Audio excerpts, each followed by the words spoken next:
Des sourires pour évacuer le stress, les 7 candidates en lice pour le titre de Miss Dragon entament la dernière ligne droite du concours de beauté. Et le grand oral reste l'épreuve redoutée. Face au jury, les jeunes femmes dévoilent leur personnalité. Alizée est étudiante, elle a été bercée dans la culture chinoise jusqu'au décès de sa grand-mère. Depuis, elle souhaite renouer avec ses racines. J'ai eu beaucoup de conseils, en effet, de la Miss Dragon, du comité. Ils nous ont beaucoup suivis, mais je pense que dans cet oral, la place était à l'improvisation et je me suis dévoilée, j'ai dit ce que j'avais dans le cœur, oui. Dans le salon, le stress est palpable.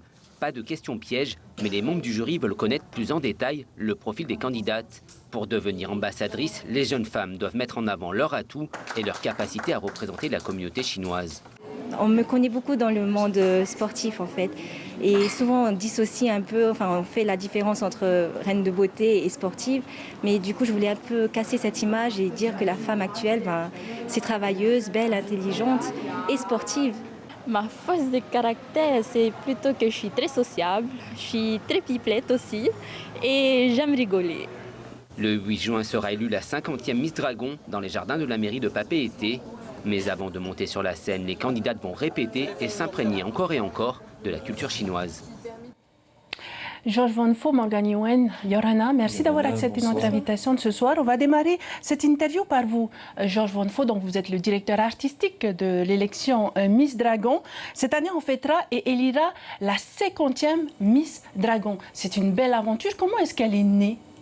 En fait, elle est née donc il y a 50 ans, en 1970, où il y a eu la première élection dans un hôtel de Tipperary, l'hôtel Matavai, qui a disparu depuis donc très longtemps. Et donc ça s'est passé à l'hôtel Matavai. Il y avait et qui était la première Miss? Marie-Claude Lanfat.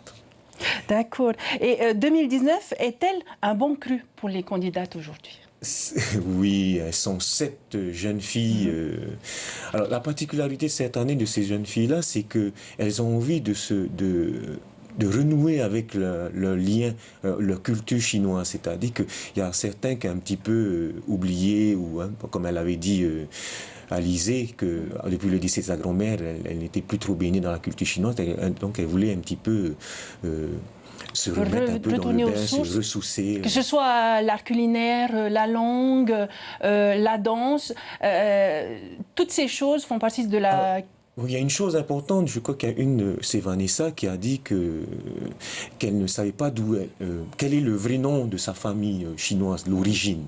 Donc moi j'avais fait un petit cours de toutes les associations chinoises, et entre autres l'origine un petit peu des noms. Des noms. Alors, la soirée d'élection, Georges, aura lieu samedi 8 juin. Qu'est-il prévu au programme? Alors, trois grands passages. Le passage, on va dire, robe de princesse. Le passage traditionnel en maillot de bain, très glamour. Ensuite, le passage à thème. Cette année, nous avons voulu axer sur les splendeurs d'Asie. Alors, d'Asie, dans tout le sens du thème, vous serez étonnés. Alors, on n'en parle pas simplement d'Asie, la Chine. L'Asie est un grand continent. Merci beaucoup, Morgane Yuen. Vous êtes bien sûr la Miss Dragon 2018. Bonsoir. Vous vous êtes apprêtée à rendre votre couronne. Est-ce que vous avez un petit pincement au cœur ou pas du tout? Un petit peu quand même, on se dit que c'est une aventure qui se termine, mais mon année s'est bien passée, donc, et puis j'ai hâte de rendre mon titre et de couronner la nouvelle Miss Dragon. Que retiendrez-vous de cette année? Alors beaucoup de rencontres, j'ai beaucoup grandi de cette expérience et bien entendu l'élection à Miss Chinese International qui m'a beaucoup enrichie. Justement, ça, c'est une grande fierté. Vous avez terminé dans le top 5 de l'élection Miss Chinese International, ce qui n'était jamais arrivé parmi les représentantes de Tahiti. Effectivement. C'est une grande surprise pour moi. Moi, je visais plus le top 10. Mais bon, après, arriver dans le top 5, c'est encore mieux. Quels sont vos projets pour la suite? C'est-à-dire... Après avoir rendu la couronne de Miss Dragon, vous allez faire quoi? Eh bien, je me concentre sur mes projets professionnels et personnels. Comme quoi, par exemple, vous avez... Alors, j'aimerais ouvrir mon entreprise. Bon, je ne vais pas en dire plus à ce sujet.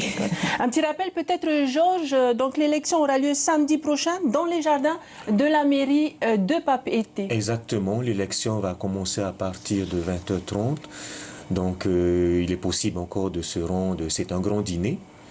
On attend à peu près 1200, 1300 personnes de dîneurs, plus les non-dîneurs évidemment, qui sont les bienvenus.